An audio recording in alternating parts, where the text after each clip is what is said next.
Grande galera, eu tenho certeza que se você nesse momento fizer uma busca rápida pelo termo macho alfa na internet, você vai encontrar um monte de vídeos motivacionais sobre como ser um macho alfa nos negócios, na arte da sedução e em vários outros aspectos da sua vida. Obviamente, se você for um macho. Agora, se você for uma fêmea, fica aí que esse vídeo também é interessante pra você. Mas a verdade é que a maioria desses livros passa uma imagem totalmente errada de um macho alfa. Eles ensinam que você precisa ser forte, espancar os outros e mostrar quem é que manda no pedaço. Só que os primatologistas, que são os cientistas que estudam, adivinha, os primatas, e quer você queira ou não, nós somos primatas.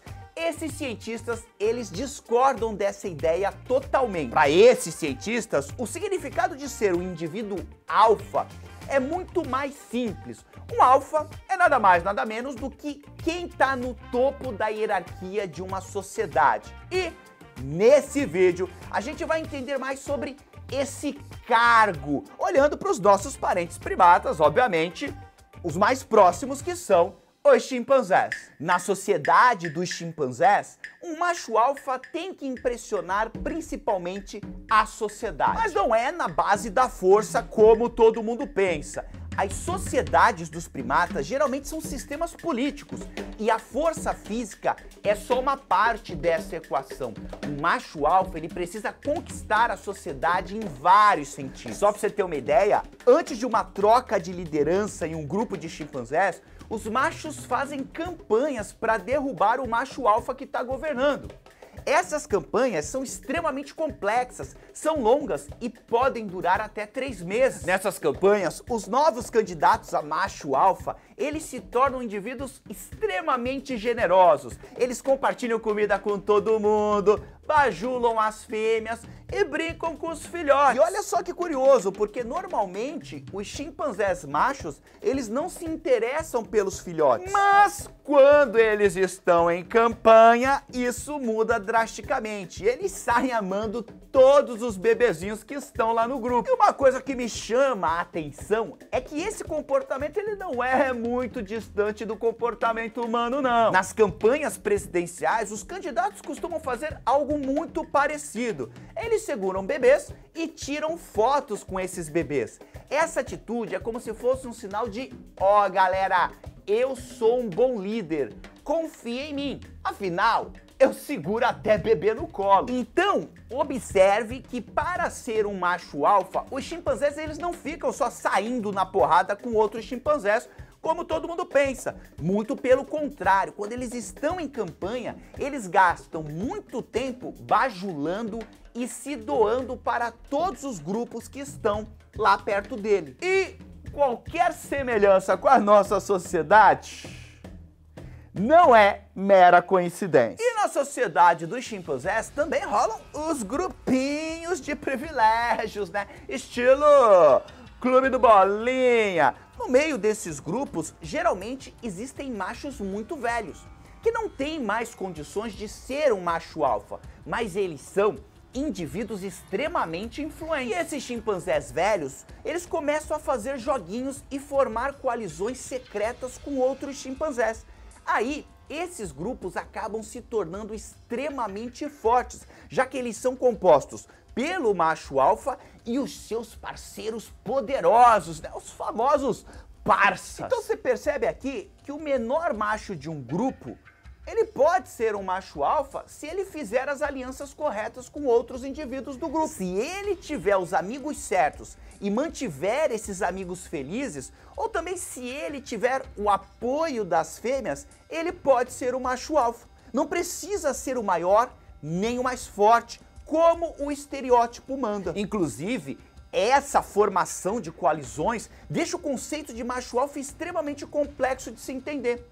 E eu não preciso nem dizer que essa complexidade é algo que nós humanos temos em comum com eles. Para os chimpanzés, o maior privilégio de ser um macho alfa é ter mais acesso às fêmeas. Como esses líderes têm mais chances de encontrar mais fêmeas, os chimpanzés machos, eles conseguem aumentar o seu sucesso reprodutivo quando eles estão no topo da hierarquia. E obviamente que esse êxito reprodutivo é super importante para a evolução. Afinal, ele está passando os seus genes para frente. Ele está passando a sua carga genética para as próximas gerações. Mas obviamente que ele também precisa manter os seus amiguinhos felizes.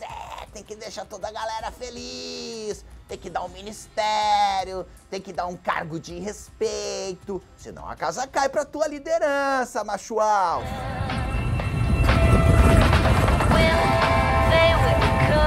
Isso porque, se o macho alfa chegou ao poder com o apoio de um macho mais velho, nas coalizões que eu acabei de te falar, ele vai ter que deixar que aquele macho também acasale com as fêmeas.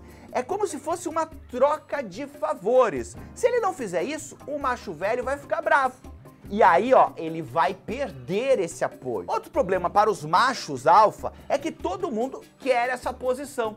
Então ele precisa estar sempre atento, ele precisa romper as outras coalizões quando elas estão se formando. E viver nessa situação é muito estressante. Inclusive, existem dados científicos sobre isso.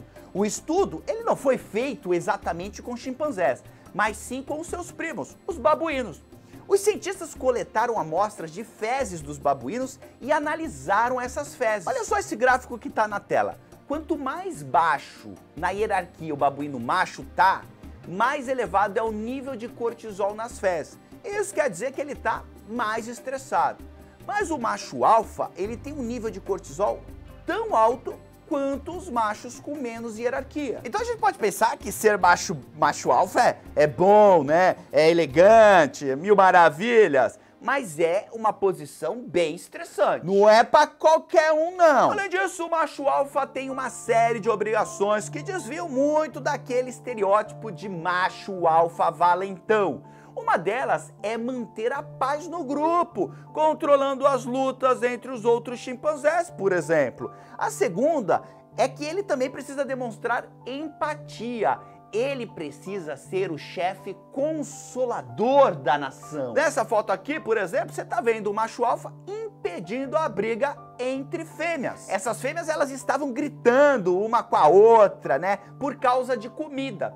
E aí ele impede a luta entre elas e se coloca no meio, imparcialmente. Ele não pode defender a mãe ou o melhor amigo, ele precisa manter a paz geral do grupo. E ele faz isso impedindo as lutas e geralmente protege os menos favorecidos. Isso torna o macho alfa extremamente popular dentro do grupo, porque ele transmite a sensação de segurança para os indivíduos. E obviamente que isso é muito importante. E quando eles demonstram empatia, eles proporcionam conforto ao grupo. Os indivíduos alfas, eles vão nos lugares onde está rolando uma treta e eles confortam o animal que está envolvido naquele problema. Proporcionar consolo para os indivíduos é algo extremamente valioso nas sociedades dos primatas e também na nossa sociedade, até porque também somos primatas, né? Presidentes consolam a nação, o Papa consola as pessoas. Então repare que as coisas estão muito interligadas. E aí olha que loucura, você nunca tinha pensado nisso, mas o Papa é um exemplo de macho alfa. Por isso que eu digo, anda comigo que você vai aprender as coisas. Inclusive, os machos que são bons nessas duas coisas, manter a paz e demonstrar empatia, se tornam líderes muito populares. E quanto mais admirado for um macho alfa, mais tempo ele permanece naquela posição. Isso porque o resto do grupo quer manter um líder que é bom para eles, e não um valentão que bate em todos eles. Eu sei que alguns de vocês nesse momento... E as fêmeas alfa? Não tem fêmea alfa, não? Não tem fêmea alfa? Aceita aí que lá vem a história. Essa aqui é a mama. A fêmea alfa do Burger Zoo, que fica na Holanda. É um zoológico que fica lá na Holanda. Essa fêmea era o centro absoluto do grupo de chimpanzés. Ela não tinha condições físicas para dominar os machos. Então ela tinha uma posição hierárquica inferior à dos machos. Mas, mesmo assim, ela era o centro da comunidade. Se houvesse algum problema no grupo, todo mundo corria pra mama. Mama! Não tem uma música assim? Aquela do Fred Mercury. I don't wanna die. This fragile little getting tomorrow. Carry on, carry on. E além disso, a gente tem uma espécie que é muito próxima a nós, tão próxima quanto os chimpanzés, onde os indivíduos alfa são as fêmeas. Sabe de que eu tô falando? Dos bonobos. Eles têm uma sociedade matriarcal. Infelizmente, não se tem tantas pesquisas assim sobre os bonobos, então não dá para falar muito bem como funciona toda essa questão das fêmeas por lá. Inclusive, fica aqui a dica, né? Se você não sabe o que fazer da vida, bom, vire biólogo e vai estudar os bonobos. Então os cientistas, eles ainda estão investigando como é que as fêmeas dos bonobos chegam nessa posição alfa e como que elas se comportam nessa posição. Mas o que a gente já sabe é que o alfa de um grupo, ele não precisa ser um macho e muito menos tocar a porrada em todo mundo. Aliás, esses machos humanos que tocam a porrada em todo mundo, eu chamo de MPP. Macho do peru pequeno. Ou seja, o cara tem algum problema de autoafirmação, então ele precisa bater nos outros para ele se sentir mais empoderado, porque dentro dele ele se sente um gigantesco fracassado. E eu não quero que você que faz isso pegue essa questão do macho alfa e diga que você é um macho alfa, porque você não é um macho alfa, você é um macho do peru pequeno. Me irritei. Então, se você estiver olhando para os homens da nossa sociedade que tentam cumprir o estereótipo machos alfas, que sejam grandes, fortes e insultem todo mundo, muito cuidado, isso aí não é um macho alfa, é fraude. Não vamos insultar os chimpanzés dando esse rótulo para as pessoas erradas. O macho alfa, ele lidera, ele movimenta várias pessoas para um objetivo próprio, ele consegue fazer alianças. Esse é o verdadeiro macho alfa. Prazer, macho alfa. Eu não podia terminar o vídeo sem essa. Maravilha! Desnecessário dizer que sempre é um grande prazer estar aqui com você. Um grande abraço. Um grande braço. Eu errei. Continue assim mesmo. Um grande braço. Tchau. Get a night. Get that alone below.